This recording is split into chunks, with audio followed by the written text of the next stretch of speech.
Bismillahirrahmanirrahim. Assalamualaikum warahmatullahi wabarakatuh. Selamat pagi anak-anak hebat kelas 2. Apa kabar hari ini? Semoga kita semua selalu diberikan kesehatan sehingga kita bisa belajar bersama-sama. Sebelum pembelajaran dimulai, Bu Guru minta anak-anak sudah benar-benar siap, sudah segar, sudah mandi, sudah sarapan pagi, sehingga bisa mengikuti pembelajaran dengan baik. Sebelum pembelajaran dimulai, mari kita berdoa bersama dengan membaca basmalah. Bismillahirrahmanirrahim. Pembelajaran kita hari ini sampai pada subtema 3, bermain di lingkungan sekolah, pembelajaran keempat. Benny sangat senang bekerja sama, begitu juga dalam melakukan permainan. Amati gambar di bawah ini dengan cermat. Nah, di situ ada anak-anak yang sedang bermain di halaman sekolah, yaitu bermain apa itu ya? Itu bermain bola kertas. Nah, anak-anak bermain bola kertas. Kita baca bersama ya, disimak, kalian menyimak. Kalian mendengarkan Bu Winda yang membaca. Bermain bola kertas. Di lapangan sekolah, Benny sedang asik bermain bola kertas. Bola kertas dibuat dengan cara meremukkan kertas bekas. Kertas yang telah dibulatkan akan diikat dengan karet gelang. Permainan bola kertas terdiri atas 2 tim. Tim yang memegang bola adalah tim yang kalah. Tim yang menang melempar tumpukan batu kecil dengan batu yang lebih besar. Tim kalah harus melindungi batu yang akan disusun oleh tim lain. Benny sedang memegang bola kertas. Ia harus melemparkan bola kertas ke arah lawannya. Benny melemparkan bola kertas ke arah beberapa lawan yang sedang menyusun batu yang berserakan. Salah satu dari tim lawan, Edo, berusaha menyepak bola kertas yang dilemparkan Benny. Jika bola berhasil disepak, tidak terhitung sebagai keberhasilan bagi tim yang melempar. Dari bacaan tadi, kita bisa menjawab pertanyaan sebagai berikut. 1. Apa nama permainan dari cerita yang tadi didengar? Nah, nama permainannya adalah bola kertas. Yang nomor 2, bagaimana cara melakukan permainan itu? Bagaimana caranya tadi? Bola kertas dibuat dengan meremukkan kertas bekas. Kertas yang telah dibulatkan akan diikat dengan karet gelang. Permainan bola kertas terdiri atas 2 tim. Tim yang memegang bola adalah tim yang kalah. Tim yang menang melempar tumpukan batu kecil dengan batu yang lebih besar. Tim kalah harus melindungi batu yang akan disusun oleh tim lain.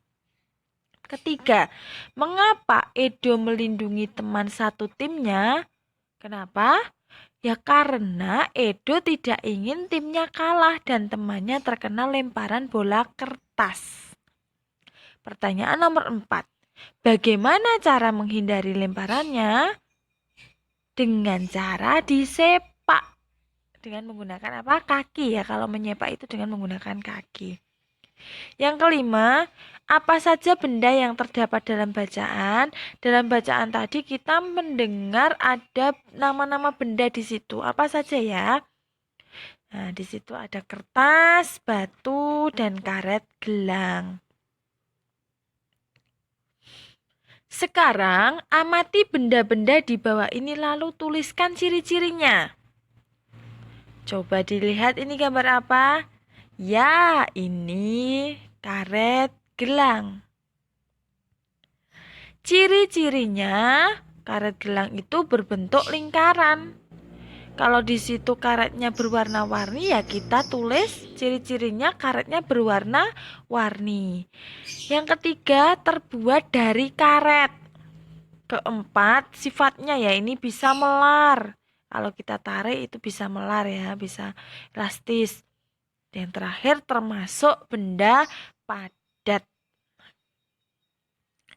Benda yang kedua adalah kertas. Ciri-cirinya berbentuk persegi panjang, berwarna putih, terbuat dari kayu, termasuk benda padat, digunakan untuk menulis, bisa ditambah ya, digunakan untuk melipat, bisa.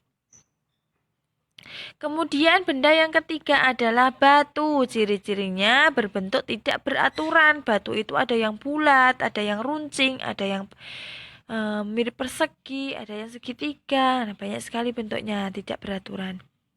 Berwarna abu-abu. Nah, tidak harus abu-abu juga ya. Di sini tinggal kita lihat gambarnya. Gambarnya warnanya apa?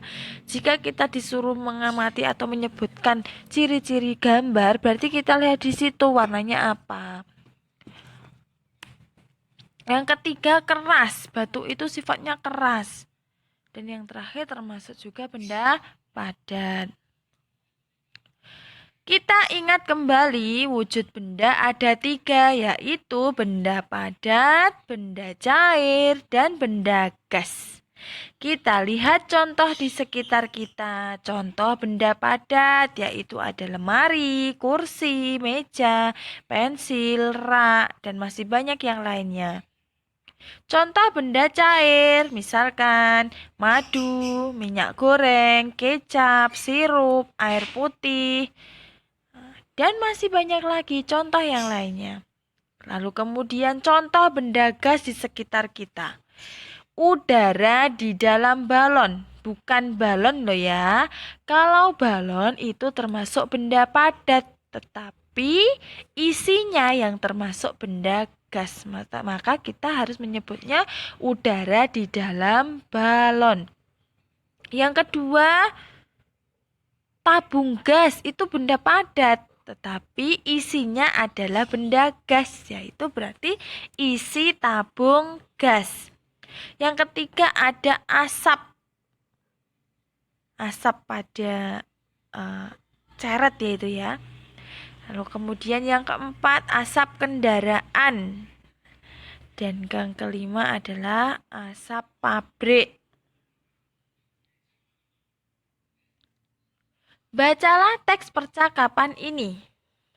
Ternyata pembagian dapat diubah menjadi perkalian. Bagaimana caranya? Begini, saat saya memasukkan 6 bola kertas ke dalam 3 kantong plastik, maka 6 dibagi 3 sama dengan 2. Terdapat 2 pada setiap kantong plastik. Jika dibalik, sebanyak 3 kantong plastik mendapatkan 2 bola kertas setiap kantong. Kalimat matematikanya menjadi 2 dikali 3 sama dengan 6. Jadi 6 dibagi 3 sama dengan 2 karena 2 dikali 3 sama dengan 6. Nah, di sini ada contohnya. 8 dibagi 2 sama dengan titik-titik karena titik-titik kali titik-titik sama dengan titik-titik. 8 dibagi 2 kita bisa mengerjakan dengan cara pengurangan berulang.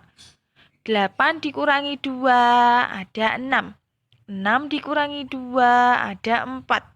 4 dikurangi 2 ada 2. 2 dikurangi 2 habis 0. Jadi dengan cara pengurangan berulang hingga hasilnya 0. 8 dibagi 2 itu ada pengurangan 2 4 kali, berarti hasilnya adalah 4. Karena hasilnya tadi 4 dikalikan 2 sama dengan 8. Terus yang kedua, 10 dibagi 2 sama dengan 5. Karena 5 kali 2 sama dengan 10. Kemudian, jika ada soal seperti ini di buku Bu Bena. Tuliskan bentuk perkalian sesuai pembagian di bawah ini. 30 dibagi 3 sama dengan 10. Dan yang B, 48 dibagi 8 sama dengan 6. Agar lebih jelas, kita simak penjelasan soal berikut. Apabila ada soal seperti ini, maka cara mengerjakannya adalah 30 dibagi 3 sama dengan 10. Maka bentuk perkaliannya kita lihat. Di sini ada angka 3 dan angka 10. Jadi kita bisa kerjakan dengan cara 3 dikali 10 sama dengan 30 atau 10 dikali 3 sama dengan 30. Nah, seperti itu. Jadi, untuk bentuk perkalian dari pembagian kita bisa lihat dengan cara melihat angka pembaginya. Kemudian untuk yang B, 48 dibagi 8 sama dengan 6. Maka bentuk perkaliannya adalah 8, kita ambil dari sini, 8 dikali 6 sama dengan 48. Kemudian kita balik atau kita tukar tempatnya. 6 dikali 8 sama dengan 48. Nah, seperti itu ya. Nanti kalian berlatih di halaman 137 sampai 138. Terima kasih. Kita ingat gambar imajinatif. Gambar imajinatif yaitu menggambar sesuai dengan imajinasi atau pikiran kita. Nah, pikiran kita mau menggambar apa dan kita tuangkan ke dalam gambar atau lukisan. Sedangkan alat dan bahannya seperti yang kemarin sudah dibahas, alat dan bahannya adalah buku gambar, pensil warna, penggaris, karet penghapus. Adapun kegunaan alatnya adalah buku gambar untuk tempat menggambar imajinatif. Pensil, alat yang digunakan untuk membuat pola gambar imajinatif. Pensil warna, alat tulis yang digunakan mewarnai gambar imajinatif. Penggaris adalah menggambar pinggir buku gambar yang digunakan untuk membuat pola jika dibutuhkan garis lurus. Kemudian yang terakhir adalah karet penghapus yang fungsinya untuk menghapus pola yang mungkin salah. Adapun langkah-langkah menggambar imajinatif adalah 1. Sediakan semua alat tulis yang dibutuhkan. 2. Buat garis pinggir yang dibutuhkan. 3. Buat pola gambar yang diinginkan. 4. Arahkan pola gambar hingga menjadi gambar imajinatif yang diinginkan. Kemudian yang terakhir, warnai pola gambar dengan menggunakan pensil warna atau krayon. Kemudian di sini kita akan menyebutkan hal-hal yang harus dilakukan atau tidak boleh dilakukan ketika di sekolah.